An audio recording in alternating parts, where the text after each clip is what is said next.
My mother broke into my apartment, stole my keys, and drove off with the SUV my grandfather gave me for my birthday.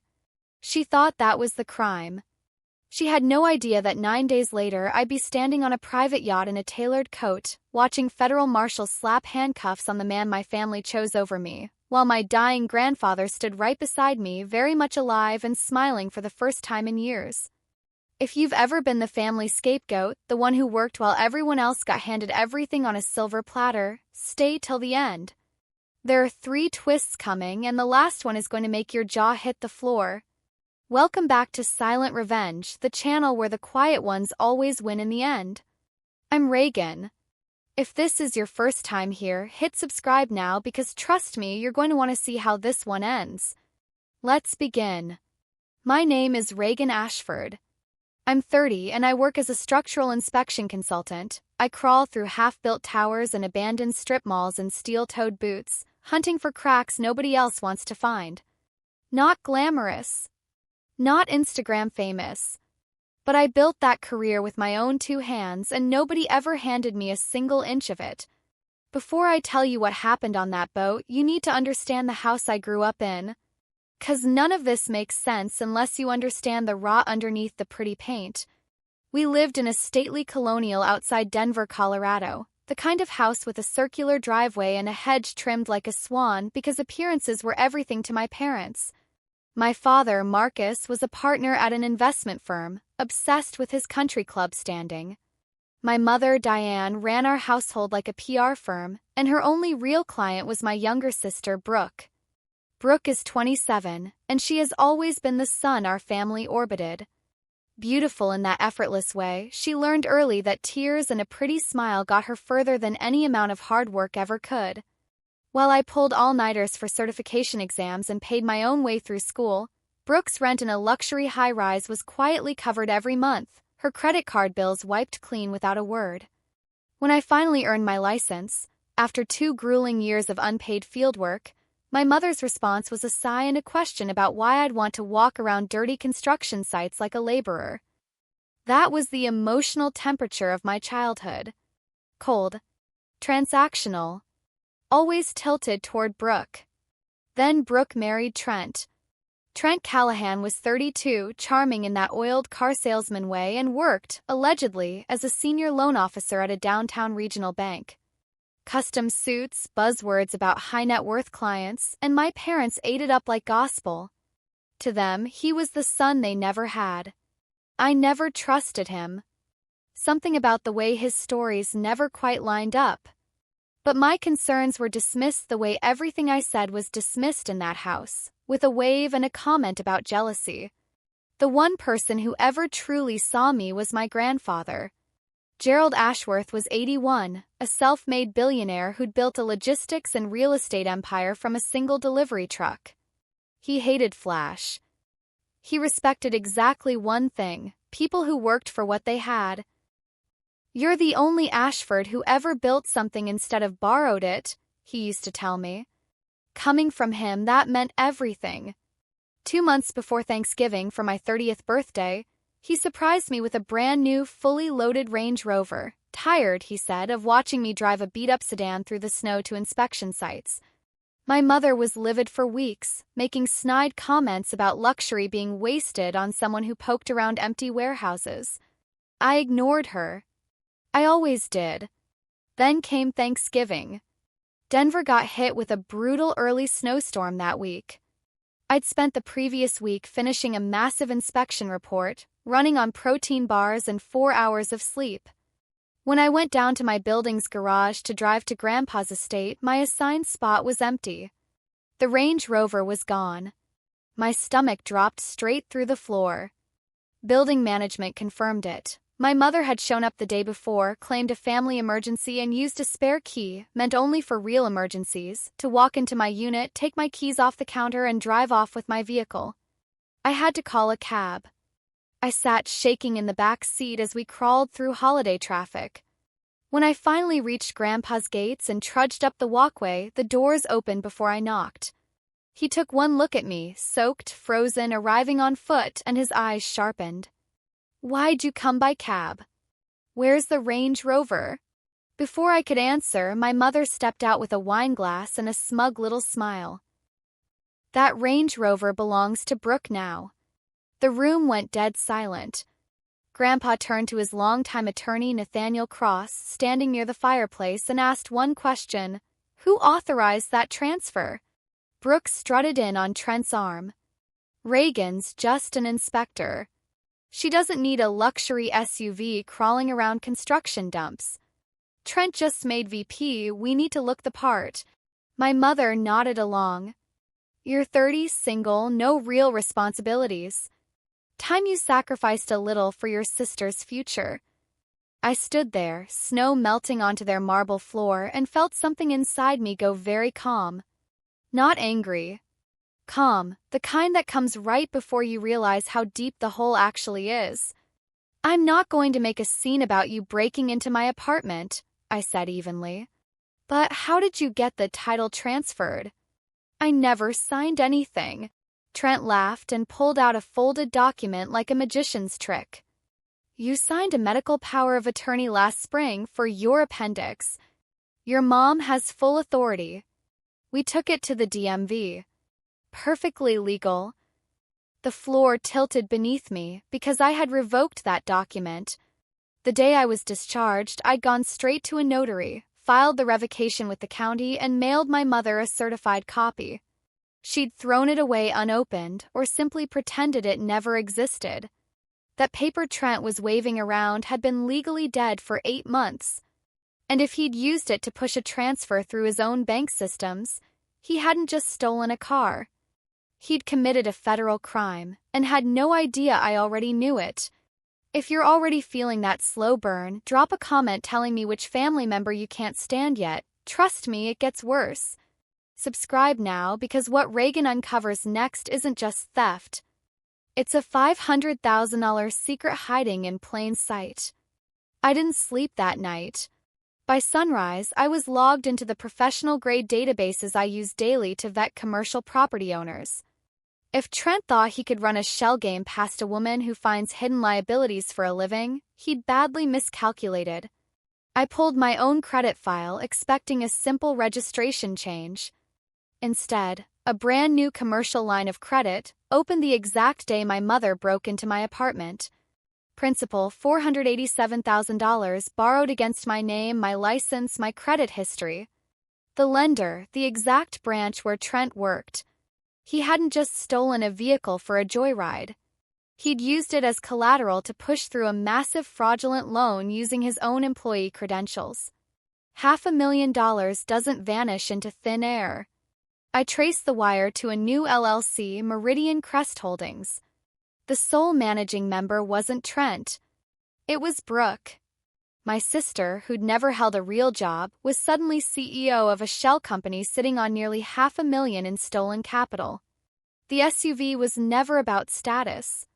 It was bait, a high-value asset to anchor a fraudulent loan, with my credit doing the heavy lifting. I printed everything and stacked it into a folder. But something still didn't add up. People don't commit federal bank fraud to buy handbags. They do it because something is coming for them. Civil court records told the rest. 3 active judgments from out-of-state casinos totaling over $210,000. A gambling addiction quietly eating Trent alive behind his tailored suits.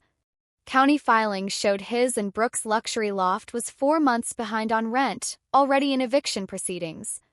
One text to a contact at his bank confirmed it. Trent hadn't been promoted. He was on unpaid leave under internal audit, weeks from termination and criminal referral. His success was a house of cards, and Brooke, desperate to protect her golden child crown, had helped him build it on top of my identity. I added it all to the folder. This wasn't a family argument anymore. It was a crime scene, and I was walking straight into it. I drove to my parents' estate with white knuckles on the wheel, let myself in with my old key, and found my father reading the financial section, my mother scrolling a furniture catalog like nothing was wrong. I dropped the folder on the marble island. I'm not here about the truck. I'm here about the $500,000 Trent stole using my identity. I spread the documents out. My father didn't even glance at them. His face went furious, not at Trent but at me for finding out. "How dare you dig into your sister's finances?" he snapped. That was the moment I understood exactly who I was dealing with. "He committed a felony," I said. "I'm going to the FBI." "You'll do no such thing," he roared. "Do you know what a federal investigation does to my name at the club? Sit down. Keep your mouth shut. We'll handle this quietly." My mother's face twisted into pure contempt. "You're a monster, Reagan. Your sister is carrying this family's first grandchild. If you drag the father of that child to prison, I will destroy your career. I'll make sure you never inspect so much as a garden shed again." They weren't threatening me because they doubted the evidence. They believed it completely and didn't care. I gathered my documents and walked toward the door. My father blocked it, demanding the files. I refused and walked out into the cold, phone already in hand, pulling up the FBI's tip line. I was 3 digits in when my phone rang. It was Thomas, my grandfather's estate manager, his voice shaking. "Reagan, get to Mercy General. Your grandfather collapsed. His heart. Everything else vanished." I told the driver to turn around. My screen, still open to the FBI's number, went dark in my lap. If your heart just dropped like mine did, comment heart below. This is where the story takes its first real turn, and I promise you what happens in that hospital is not what you expect. The ER was chaos, beeping monitors, sterile light, antiseptic clawing at my throat. Thomas said the doctors were working on him, but he was unconscious. Prognosis was grim. I sat alone for 20 minutes, just a terrified granddaughter praying for a miracle. Then the elevator opened and my family walked in, and something about the way they walked in stopped me cold. Not grief. Tragedy. Brooke burst into theatrical sobs the second she spotted a nurse, clutching her stomach, and the staff swarmed her with water and a chair. My father cornered me by the vending machines. "If you say one word to the police today, the stress of an investigation will kill him. His blood will be on your hands." They were using his heart attack as a shield. But watching Trent pace the hallway, sweating, texting frantically, I realized it was more than a shield. It was a deadline. If Grandpa died today, his estate would freeze in probate for months. Trent's creditors wouldn't wait that long. Then I noticed my mother. Not crying, cornering the head cardiologist, her voice sickly sweet. "Doctor, my father hasn't been himself. Forgetful. Confused about his finances. Could this be connected to underlying dementia?" She wasn't asking a question. She was planting a legal seed while he lay unconscious and defenseless. I stepped out. "He does not have dementia," I said, loud enough for the doctors to hear. "He is completely lucid, and this claim is fabricated to seize his assets." My family turned on me instantly.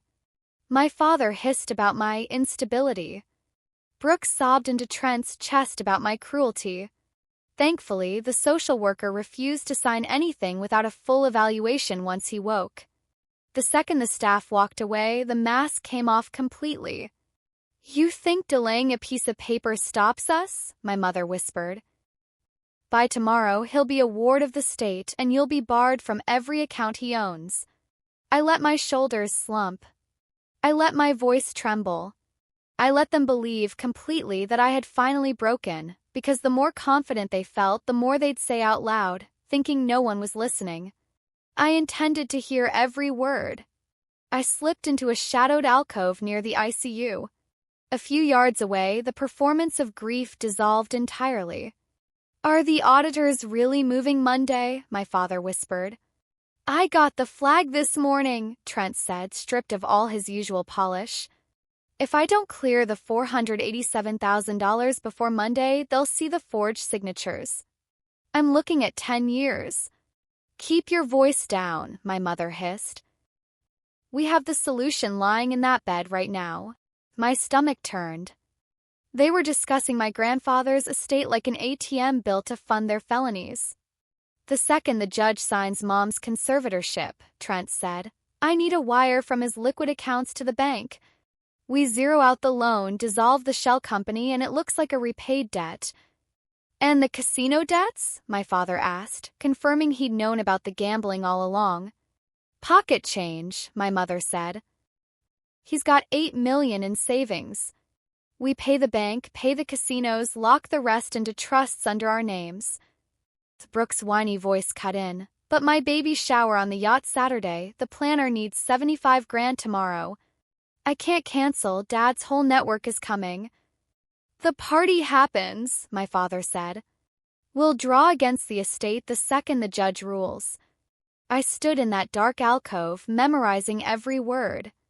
This wasn't a family fight anymore. It was a full conspiracy. Elder abuse, wire fraud, forged affidavits, wrapped in a bow labeled family. We need to make sure Reagan stays out of the way, Trent muttered. What if she goes to the cops first? She won't, my mother scoffed. She's a coward. She always backs down. They truly believed that. They had no idea I wasn't running away. I was stepping back to give them enough rope to hang themselves. Footsteps approached, designer heels sharp and triumphant. Brooke rounded the corner flanked by 2 security guards, pointing straight at me. That's her. Harassing our family while our grandfather is dying. Get her out. I let my breathing shatter into panic. I let real tears fall, 30 years of being underestimated finally spilling over. Brooke leaned close enough that only I could hear. He's not your grandfather anymore, Reagan. He's our asset now. You're nothing. I begged. I let her taste the victory she'd craved her whole life. The guards walked me through the lobby, past staring strangers, into the brutal cold. The doors sealed shut behind me with a soft mechanical thud. The second I reached the shadow of the parking garage, the tears stopped instantly. My spine straightened. Performance was over. If you thought Reagan was actually broken there, comment got me below. So did I the first time I heard this story. What's waiting in that garage is the twist that changes everything. Keep watching. I checked my phone, the recording app running the entire time backed up to an encrypted cloud drive. I moved through the dim garage to a restricted lower level, where a black government SUV sat idling in the shadows. The rear door swung open from the inside. Sitting there in a sharp charcoal suit, no hospital gown, no tubing, was Grandpa Gerald. Beside him, Attorney Nathaniel Cross. In front, Special Agents Reyes and Kowalski, FBI Financial Crimes Division. Flawless, Grandpa said, a grim smile tugging at his mouth. Did they take the bait? Hook, line, and sinker, I said, climbing in. They think I'm broken. They think the estate is theirs. Agent Reyes played back the recording. Trent's panicked confession, my mother's cold math, Brooke's yacht complaints filled the cabin. Grandpa's face didn't crack with sorrow, it hardened into iron. I suspected Trent was leveraging my name for his gambling debts, he said. I didn't expect a fake dementia diagnosis and a hijacked estate. Then Nathaniel dropped the twist that reframed everything. There's a piece of this you don't know yet. That SUV wasn't a simple gift. It was registered as the founding asset of the Reagan-Ashford Irrevocable Federal Trust. Beneficially in your name, Grandpa clarified, but protected under federal trust law. I've spent 50 years shielding assets from exactly the kind of vultures your mother and Trent turned out to be. The moment Trent forged that title transfer, he hadn't committed simple auto theft. He'd misappropriated a federally protected trust asset, and by wiring fraudulent loan funds across state lines, he'd triggered wire fraud charges under federal law. He thought he was stealing from a sister-in-law with no resources. He'd actually declared war on the United States government. Tomorrow, Agent Reyes explained, your parents file for conservatorship on a forged affidavit. We've briefed the judge, we need them to believe they've won. The moment Trent wires estate funds to cover his fraud, cyber intercepts and freezes it, he'll get an automated confirmation. He'll think he's clean. And then? I asked. Saturday, Grandpa said. Your sister's party on the water. We let them celebrate. When their guard is lowest, we close the trap. We need someone to hold their attention while the marshals secure the deck, Nathaniel said, looking at me. You want me to walk in first, I said. Not a question. You're the ghost that haunts their perfect story, Grandpa said. Let them believe it right up until it costs them everything. For 30 years I'd made myself smaller to survive that family. I was done shrinking. I'll do it, I said. I want to look Brooke in the eye when her fake empire hits the water. 48 hours of radio silence in an anonymous hotel felt like a lifetime. Saturday evening, we sat in the SUV behind a row of shipping containers, watching a luxury yacht. Brooke had named it the Ashworth Legacy, glowing with lights against the black water. The feed showed orchids everywhere, a 12-foot ice sculpture shaped like a bassinet $1,000 champagne, all charged to accounts drained from my grandfather's hijacked estate hours after the fraudulent conservatorship was signed. My father bragged to his golf buddies about being at the helm of a $50 million fund. Brooke reclined on a velvet couch, cradling her stomach, accepting gifts like visiting royalty. Trent glowed with relief, believing the wire he'd initiated that morning had wiped his slate clean, with no idea it sat frozen in a federal vault 100 yards away. The parabolic mic caught my mother, holding court with the wives of prominent developers, the exact people whose trust my career depended on. It's a tragedy, truly. Reagan had a complete mental collapse. Paranoid delusions about Trent stealing from her. We had no choice but to cut her off. I sat in that dark SUV and listened to my mother detonate my professional reputation to a room that could end my career with one phone call. My father added how they'd changed the locks to protect the family. Brooke performed her own tears over a stomach that held nothing but foam and silicone. Beside me, Grandpa's knuckles went white on his cane. Are you ready, he asked quietly, to show them what a ghost really looks like? Perimeter locked. Docks sealed. Water exits covered. Nobody was getting off that boat. I stepped out into the freezing night, ready to walk down that pier and tear their borrowed world to pieces. We're close now. Drop your predictions below. Do they get away with any of it? Subscribe before the final act, because what happens next is the moment this story earns its name. Trent stood mid-toast, announcing that come Monday, he'd be CEO of the Consolidated Ashford Family Fund. I pushed through the double glass doors. Clatter silenced the room. A tray hit the deck. Every head turned to a woman standing perfectly composed, perfectly lucid, utterly unbroken. Trent's arm froze midair. Brooke gasped into the ice sculpture. My mother's glass shattered on the deck. Then Grandpa Gerald stepped through behind me, not frail, not dying, sweeping the room with the exact authority that built an empire. My father stumbled backward, staring at his own father like a ghost risen from a grave he'd personally dug. Nathaniel Cross walked in next, briefcase in hand, and behind him, United States Marshals flooded the salon, sealing every exit. Trent tried to salvage it. This must be some administrative error. Trent Callahan, the lead marshal said. You're under arrest. Nathaniel addressed the room. Every investor, every socialite Trent had spent months courting. Mr. Callahan is being detained on federal indictment, wire fraud, bank fraud, and forgery involving a federally protected trust. My father lunged forward, sputtering about being the managing director of the family fund. You're not the director of anything, Marcus, Grandpa said, cane striking the deck like a gavel. You're a fraud on a boat paid for with stolen money. Nathaniel turned to my parents. You're being detained for questioning as accomplices in elder financial exploitation and for a fraudulent affidavit filed under penalty of perjury. My mother shrieked, pointing at me, but her sympathetic audience had already backed away. The handcuffs closed around Trent's wrists with a sharp click that seemed to echo off every glass in the room. Not one guest met my father's eyes as the agents let him out. Then Brooke screamed. Alone now, exposed in the center of the deck, she turned on me. You did this. You're trying to kill my baby with all this stress. She lunged. I simply stepped aside. Weighed down by her gown, she skidded on spilled champagne and crashed into a table, clutching her stomach and wailing for an ambulance. "You can stop," I said, my voice cutting through the room. "There's no ambulance coming. And there's no baby." The sobbing stopped instantly. When I traced Trent's fraud, I traced every transaction tied to Brooke too, and found something that turned my stomach. 2 days after Trent was quietly fired for embezzlement, Brooke had ordered a medical-grade weighted silicone prosthetic belly from a Los Angeles prop company. 3 days later, she announced her miracle pregnancy with tears of joy. I dropped the receipt at her feet.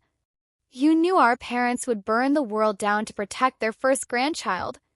So you gave them a fake one, to blackmail 2 people into committing federal crimes for your husband's gambling debts."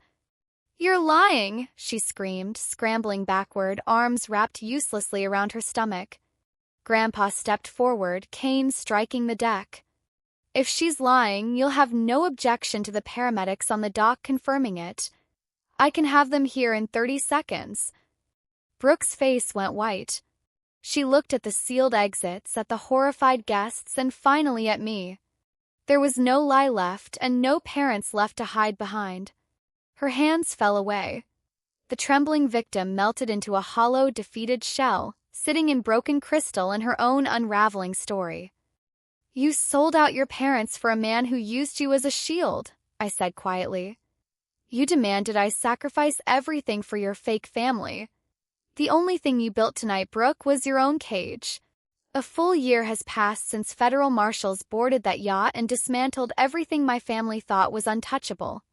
I'm standing on the steps of the federal courthouse in Denver, having just filed the final compliance report for the newly restructured Ashworth Family Trust.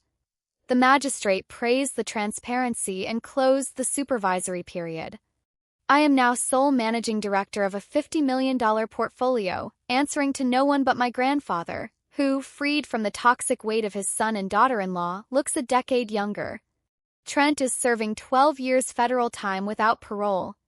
Brooke's downfall was swift. The moment that prosthetic belly hit the deck, Denver's elite blacklisted her before the boat even docked. Stripped of Trent's income and my parents' bailouts, she filed for bankruptcy and now works retail outside the city she used to rule. My parents lost everything defending themselves. Mansion foreclosed by the very bank Trent tried to defraud, country club membership revoked, their name tied permanently to federal fraud.